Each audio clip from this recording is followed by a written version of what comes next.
आज आप सबका स्वागत है रिधान क्लासेस में। कि आज मैं एक ऐसे भारत के इतिहास में परिवर्तन लेकर आया है।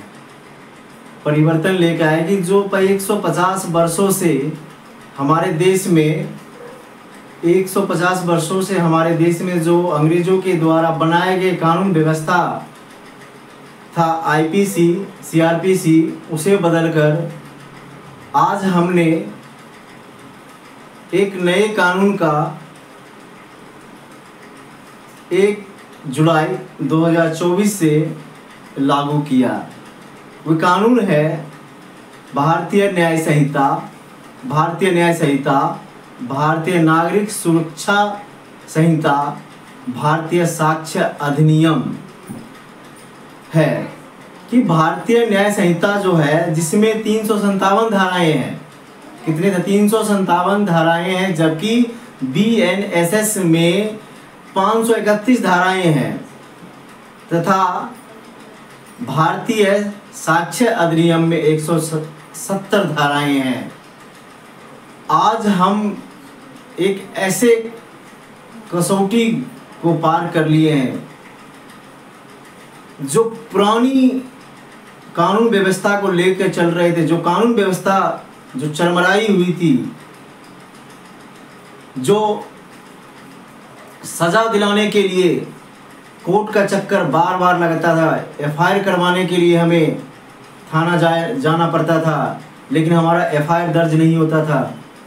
लेकिन आज ये नए कानून का पास हो जाने से, नए कानून को लागू हो जाने से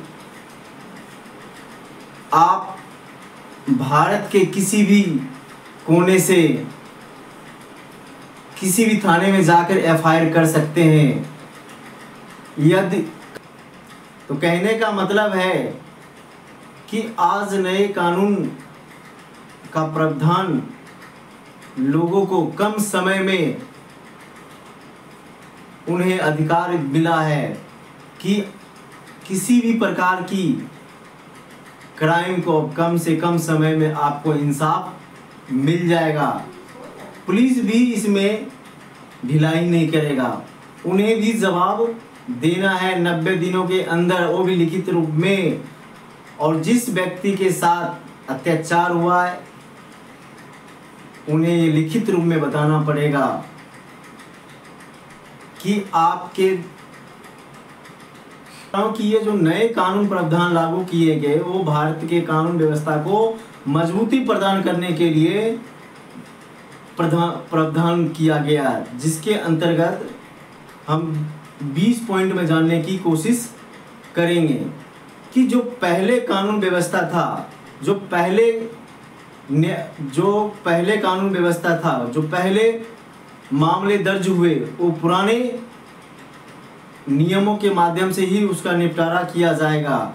लेकिन जो 1 जुलाई 2024 से पहले दर्ज हुए कानून व्यवस्था, उनकी जांच से लेकर ट्रायल तक पुराने कानून का हिस्सा होंगे। 1 जुलाई से नए कानून के तहत एफआईआर दर्ज किया जाएगा। 1 जुलाई से नए कानून व्यवस्था के तहत एफआईआर दर्ज किया जाएगा और इसी के अनुसार जांच से लेकर ट्रायल पूरा होगा। बीएनएस में कुल 531 धाराएं थी। कितनी धाराएं थी? बीएनएस में 531 धाराएं हैं, जबकि भारतीय न्याय संहिता में 357 धाराएं हैं और भारतीय साक्ष्य अधिनियम में 170 धाराएं हैं। कोई भी नागरिक अपराध के सिलसिले में, कहीं से भी एफआईआर दर्ज करा सकेगा। जांच के लिए मामले को संबंधित थाने में भेजा जाएगा। अगर 0 एफआईआर ऐसे अपराध से जुड़ी है जिसमें 3 से 7 साल तक सजा का प्रावधान है, तो उसमें फॉरेंसिक टीम को साक्ष्य की जांच करवानी होगी। आप ई सूचना से भी एफआईआर दर्ज हो सकेगी। ई सूचना का मतलब होता है डिजिटल के माध्यम से भी एफआईआर दर्ज कर सकेंगे, चाहे वो हत्या हो, चाहे लूट हो, चाहे रेप हो, जैसी गंभीर धाराओं में भी आप इलेक्ट्रॉनिक एफआईआर कर सकेंगे। पहले आपको विटनेस के रूप में लिखित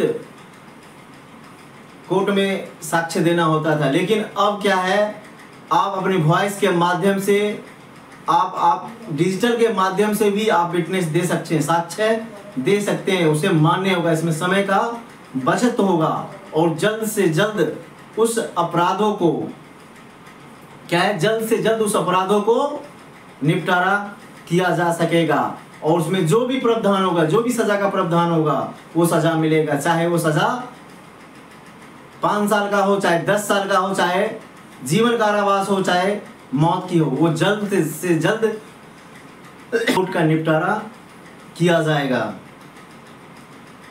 अगली है कि एफआईआर के 90 दिनों के भीतर चार्जशीट दाखिल करनी जरूरी होगी। चार्जशीट दाखिल होने के 60 दिनों के भीतर कोर्ट को आरोप तय करने होंगे।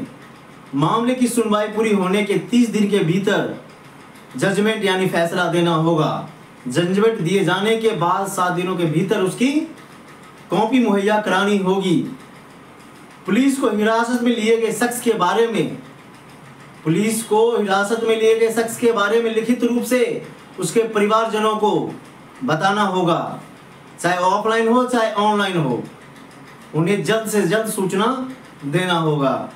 महिलाओं और बच्चों के खिलाफ होने वाले अपराधों को बीएनएस में कुल 36 धाराओं में प्रावधान किया गया है कि रेप का केस धारा, अगर किसी के साथ रेप हो जाता है तो उसके लिए धारा 63 के तहत दर्ज होगा। किसके तहत? अगर किसी के साथ रेप हो जाता है, दुष्कर्म हो जाता है, तो धारा 63 के तहत मामला को दर्ज किया जाएगा। धारा 64 में अपराधी को अधिकतम आजीवन कारावास और न्यूनतम 10 वर्ष कैद की सजा का प्रावधान होगा। कहने का अर्थ है कि सब मिलाकर हम बात करें तो भारतीय कानून व्यवस्था को मजबूत करना है, भारतीय कानून व्यवस्था को मजबूत करना है और लोगों को कम से कम समय में इंसाफ दिलाना है, जजमेंट देना है, ताकि वो तारीख पे तारीख इस बात को उसे परेशान ना करे,